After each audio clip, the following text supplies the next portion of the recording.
My sister and her family moved into my house without my permission. Karma hit them hard the same day. I was always close to my sister while growing up, but things changed after she got married. What happened between us a few days ago was something I'll never forget.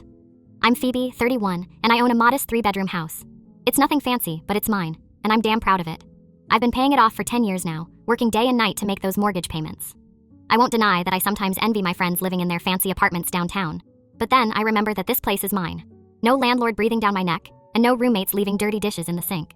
Just me and my space. Now let me introduce you to my sister, Holly. She's 38, a mother of 2, and married to her high school sweetheart, Nicholas. We used to be close when we were younger, but things changed when she got married. She started focusing more on her new life, and I never blamed her. I believe she did what she thought was best for her. We drifted apart, but we were still on good terms. Or so I thought. Holly and Nicholas have always been the free-spirited types. They're one of those people who are always talking about quitting the rat race and living life to the fullest. It used to drive me nuts when we'd get together for family dinners. "Life's too short to be stuck in a cubicle, Phoebe," Holly would say, sipping her wine. "You should travel more, see the world." I'd roll my eyes. Some of us like having a steady paycheck and a roof over our heads. Holly. Nicholas would chime in. "But think of the experiences, the memories."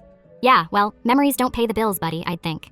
I tried to tell them to be more careful with their money. They were always jetting off on last-minute trips or buying the latest gadgets, even with 2 young kids to think about. But did they listen? Nope. A few months ago, they actually did it.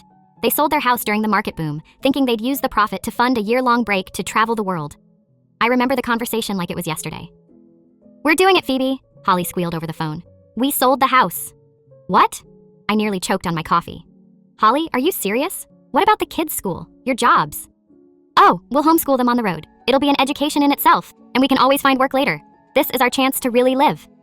I tried to talk some sense into her. I was really worried. "Holly, have you really thought this through? Travel is expensive, especially with kids. What happens when the money runs out?" "Don't be such a worrywart, Phoebe," she said, brushing off the concerns. "We've got it all figured out. We'll stay in hostels, maybe do some volunteering for room and board. It'll be fine." It was not fine, not at all. At first, their social media was full of pictures from nice hotels and fancy restaurants. Living the dream, they'd caption every post. But within 2 months, those posts started to dwindle. The last one I saw was a grainy shot of them camping in some field, with a caption about embracing the simple life. Then, radio silence for a few weeks. I thought they were just busy enjoying their travels, unaware of what was really happening behind the scenes. One day, I came home from work, exhausted after a long day of meetings and deadlines. All I wanted was to kick off my shoes, pour a glass of wine, and binge watch some trashy reality TV. But as soon as I opened my front door, I knew something was off. There were shoes I didn't recognize in the entryway, kid-sized backpacks on the floor, and familiar voices coming from my living room. I walked in, and there they were. Holly, Nicholas, and their 2 kids. They were unpacking suitcases and boxes in my living room. "Holly?" I blurted out, squinting my eyes as I looked at the mess in my living room. What are you doing here?" "Oh, hi, Phoebe," Holly chirped. "Surprise, we're back." "Back?" I repeated. "In my house?" Then Nicholas stepped forward, smiling like this was the most normal thing in the world. "Yeah, we decided to cut the trip short," he said. "Turns out, full-time travel with kids is harder than we thought." "And Mom gave us your spare key, the one you gave her for emergencies," Holly added. "I knew you wouldn't mind us crashing here for a bit while we figure things out. It'll only be for a few months."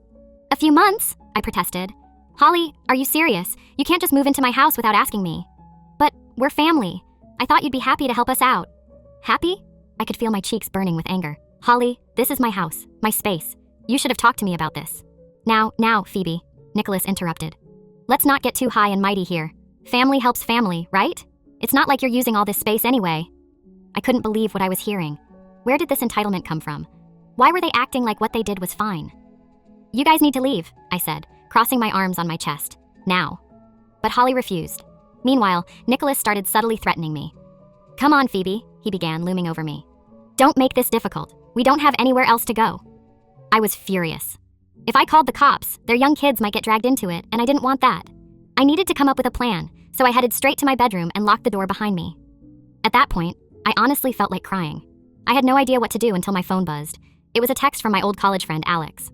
"Hey Phoebes, in your area for work. Drinks tonight?"